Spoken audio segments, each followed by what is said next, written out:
Il est sorti de l'hôpital et il est également sorti du silence. Jacques Mbouyi, ancien juge du tribunal de grande instance de Lubumbashi en République démocratique du Congo, s'est exprimé presque un an après son agression.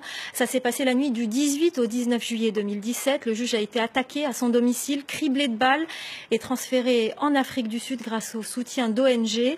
Aujourd'hui, il accuse le pouvoir d'avoir commandité son assassinat.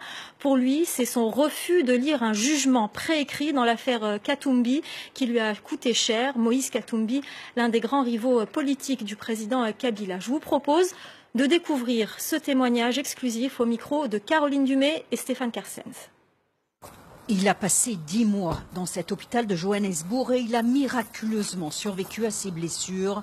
Maintenant qu'il a rejoint sa famille, le juge Mbouyi n'a qu'une hâte, raconter ce qu'il s'est passé en juillet 2017. C'est dans la nuit du 18 au 19, ma parcelle était envahie des militaires. Ces militaires sont venus de la garde républicaine. Ça, il faut vraiment bien les retenir et les souligner. Le groupe qui était dehors a donné l'ordre à Lingala, mais Moutozo Tosamu Kondité, Bobete Masasi. Ces messieurs ne respectent pas les chefs, tirez sur lui. Temps de dire pardon, on avait déjà ouvert le feu sur moi.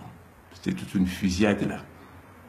Le juge a reçu 13 balles dans la peau. Malgré la résistance du ministre congolais de la Justice, il a été évacué vers l'Afrique du Sud. Le dernier procès de sa carrière aurait été celui de l'opposant congolais Moïse Katumbi. La grande préoccupation pour tout le monde était de savoir quel lien j'avais avec M. Moïse Katumbi. Et c'était la veille de l'audience. J'ai dit qu'on ne va pas se laisser influencer. Nous allons dire la vérité. Est-ce pour cela qu'il a été attaqué? Le juge Mbouyi voudrait bien que justice soit faite sur ces assaillants qui n'ont pas été inquiétés. Les pistes sont claires. Les assaillants sont venus de la présidence. L'ensemble de ces éléments-là constitue ce qu'on dit un droit de présomption irréfragable pour déterminer qui est l'auteur de cette infraction. C'est les pouvoirs. Qui incarne le pouvoir aujourd'hui chez nous au Congo? On ne doit pas porter les gants, on ne doit pas tourner autour du pot pour dire que c'est le président Kabila.